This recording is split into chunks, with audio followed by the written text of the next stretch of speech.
this computer here with a 1TB hard drive, SSD, sorry, that I've got here, MX500 from Crucial.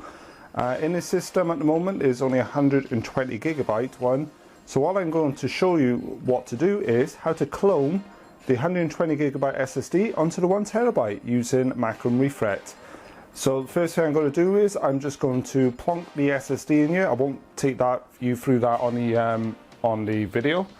And to do that, I'm going to need to use the power supply there, use one of the power connectors, as well as another one of these cables here, which is a SATA data cable.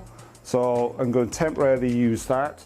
Another option, if you want to clone an SSD or hard drive, by the way, is to use something like this, which is a 2-bay hard drive caddy, and this has a built-in cloning feature.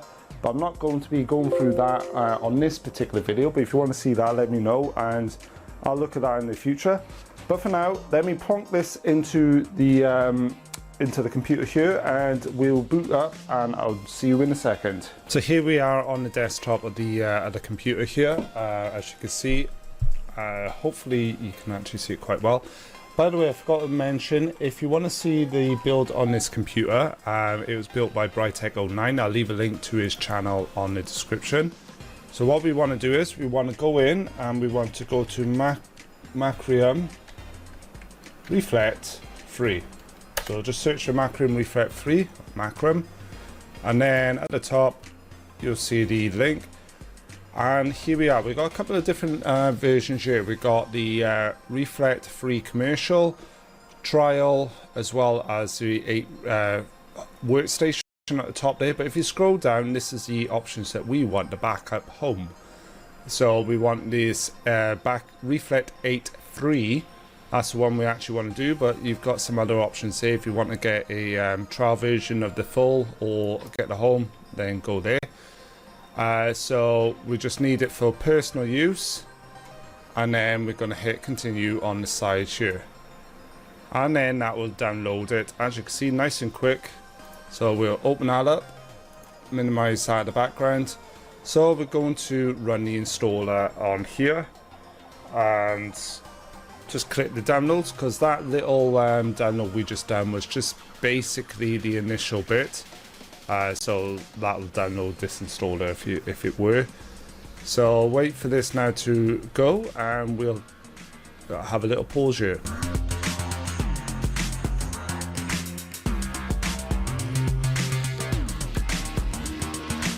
So it will ask you to make changes, so obviously it's like administrator permission, so just allow it to make changes. We can change our language to whatever we want. So English, I'm UK, but there's obviously no UK option. English US is fine. Click next, and then we just go through the install. So next on that, read through the license if you want to, and then hit next. It is recommended that you do it, but I will be uninstalling this. So personal use, this software is being installed for personal non-commercial use, so you need to click that and then hit next. So you actually got to hit the radio in there. We don't want to register for this time because I'm literally going to use it one time and that is it. Install desktop shortcut, that's fine, and then hit next. So it's basically, for me at least, you obviously look at it yourselves when you install it. It was just basically next. So once this is installed now, which shouldn't take too long, you can see it on the left hand side of the screen there, just popped up. And now we're going to hit launch now. Right, so once you've downloaded Macro Reflet, open it up like so. Now this is the second time I've done this. You will see now in a second, you'll see that my SSD is at the bottom here. I did a mistake and I'm going to show you what that mistake is now.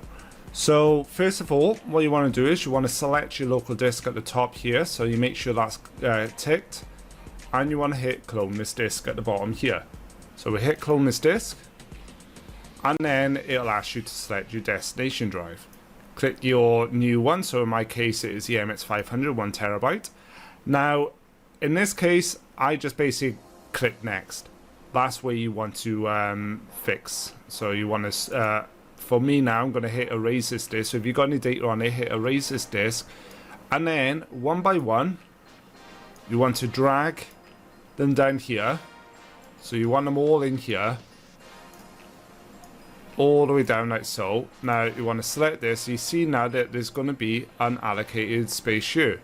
So we want to expand this space on the side here. Alright, so to find out what you need, drag down the final one, because it's this one we want to expand, and then drag this bottom one down. And then what you want to do then, very briefly, right click, hit partition size, and you just drag this all the way to the top. Keep note of these numbers. So in my case, size is 930 and 256. So that's what we want. And then we'll just hit cancel there. And then we're going to undo twice. So we're going to remove the number 4 and number 5. So undo, undo. Now we're going to drag number 4 back down. We'll right click and hit partition size again. And now this is the way we put those numbers in. So we want 930 there. And 256 for me, so 256. And then if we click back on the 930, you'll see now that the after size will be 458. That's basically enough size for the final partition. So we hit OK. There we are. So we got 648, I meant to say. We drag the final one down, and there we go. This was a mistake I made. I didn't do this. I just literally cloned straight down. So that will mean that we will have a 930 gigabyte C drive. We will now hit finish on this last one. So yeah, hit finish now. And then it'll pop up this next window now. So we want to run it as a backup and save as a backup destination file. Like I said, I've already done this once, so it'll come up saying my clone. In my case, my clone 1. Hit OK. And it'll give you a warning saying that this drive will be erased, which is fine, that's what we want. So we hit continue. We hit all targets and then continue. And then we leave it going now. Last time I done this, it took me 17 minutes. I've seen it done as little as 1 minute for some people. So it can vary for you. So go make yourself a cup of coffee like I am going to now. I'll speed this process up now for you.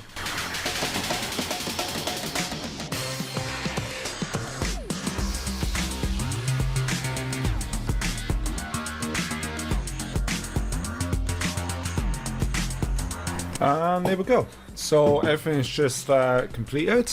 We can see the D drive has come up with a clone of everything, and this time it took 12 minutes and 20 seconds. I'm assuming because it's made the unallocated space.